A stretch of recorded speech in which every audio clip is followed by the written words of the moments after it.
안녕하세요. 오늘은 연말을 맞이해서 야고보서 5장 7절에서 11절 말씀, 인내하는 자의 복에 대해서 말씀을 나누겠습니다. 어느 초등학교 학생이 학교에서 시험을 쳤습니다. 집에 와서 어머니께 시험지를 이제 보여드렸는데 딱 하나만 틀렸습니다. 어머니가 그 시험지를 보니까 그 틀린 문제가 수박은 어느 계절에 납니까? 라는 질문인데 이 아이가 겨울이라고 썼습니다. 수박은 평상시 우리가 요즘은 겨울에도 먹기 때문에 그런 것 같습니다. 이제는 우리가 계절 음식이라는 것이 없습니다. 계절에 상관없이 우리가 사시사철 음식을 다 과일을 먹을 수가 있습니다. 비닐하우스에서 여름 과일을 겨울에도 이렇게 먹습니다. 점심시간이 되면은 가끔씩 우리가 컵라면을 먹습니다. 근데 2, 3분 안에 입에 훌훌 이렇게 들어갑니다.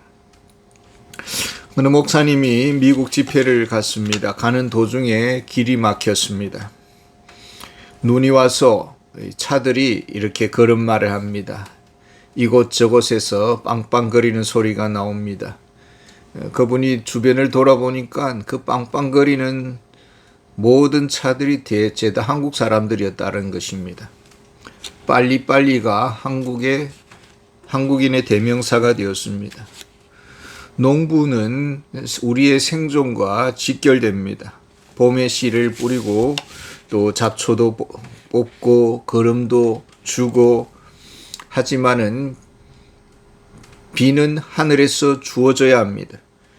귀한 열매를 바라지만은 비가 와야 합니다. 이 비라는 것은 농부의 수고의 영역을 벗어나는 것이죠. 오직 하나님의 뜻에 달려 있습니다. 하나님 절대 의존적 인생들입니다. 내 능력, 내 기술, 내 실력을 능가하는 문제가 있습니다. 문제는 비가 내리지 않는다고 해서 농부가 자기의 할 일까지 포기하지는 않습니다.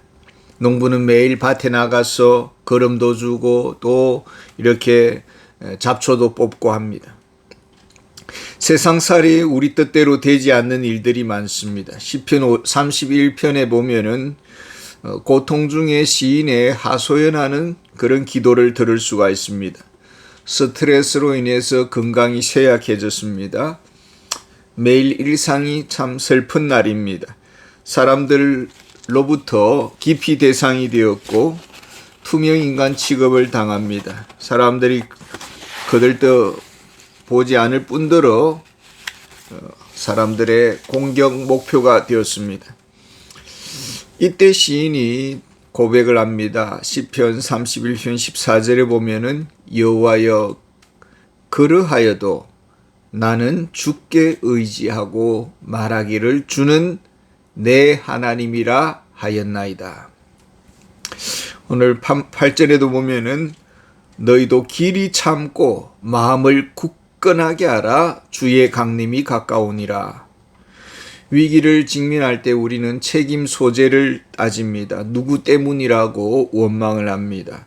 이스라엘 백성들이 물이 없어서 고통하고 호소했고 또 원망까지 했습니다. 이때 모세가 실수를 합니다.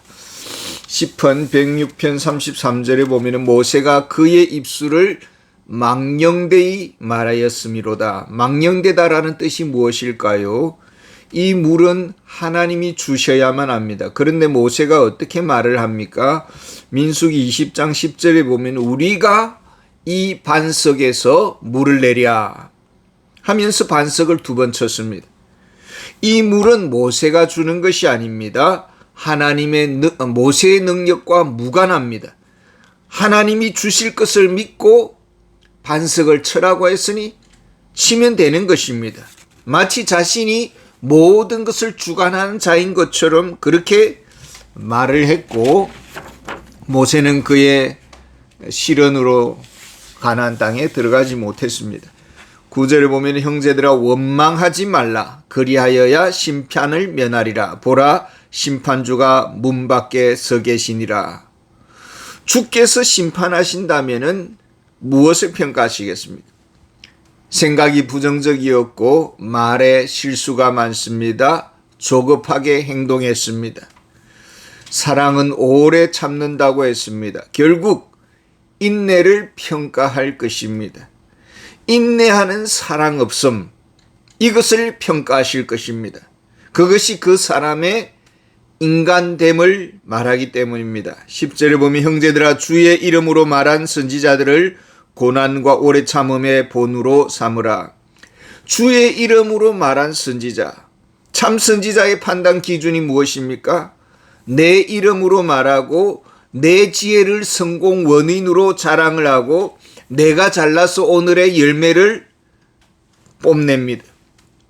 그러나 참 선지자는 언제나 주의 이름으로 말했다라는 것입니다. 이것이 겸손의 마음이요 인내의 근본입니다. 히브리서 12장 3절에 보면 너희가 피곤하여 낙심하지 않기 위하여 죄인들이 이같이 자기에게 거역한 일을 참으신 일을 생각하라. 십자가의 고통 중에서도 비방하지 않으신 예수님, 저들이 알지 못해서 그렇다고 하나님 용서해 달라고 그렇게 기도하시는 선하신 예수님의 모습을 보게 됩니다.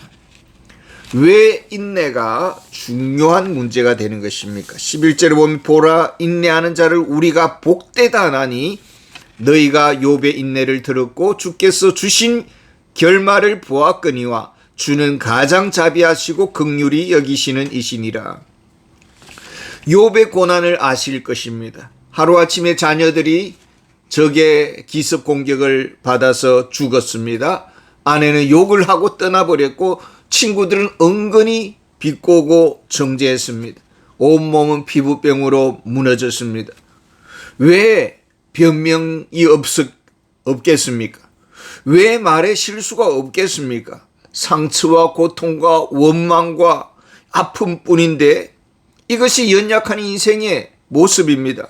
그러나 욥은 자신의 말의 실수를 회개합니다. 욥기 42장 3절에 보면은 무지한 말로 이치를 가리는 자가 누구니까 나는 깨닫지도 못한 일을 말하였고 스스로 알 수도 없고 헤아리기도 어려운 일을 말하였나이다.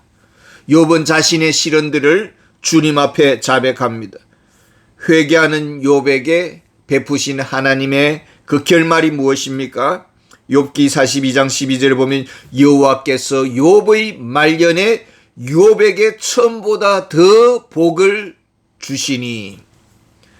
우리는 참 절벽 앞에서 실현할 수가 있습니다. 하나님 어쩌고 저쩌고 하면서 믿음의 사람은 이 사실을 잊지 말 것입니다. 주는 가장 자비하시고 긍휼히 여기시는 이시니라.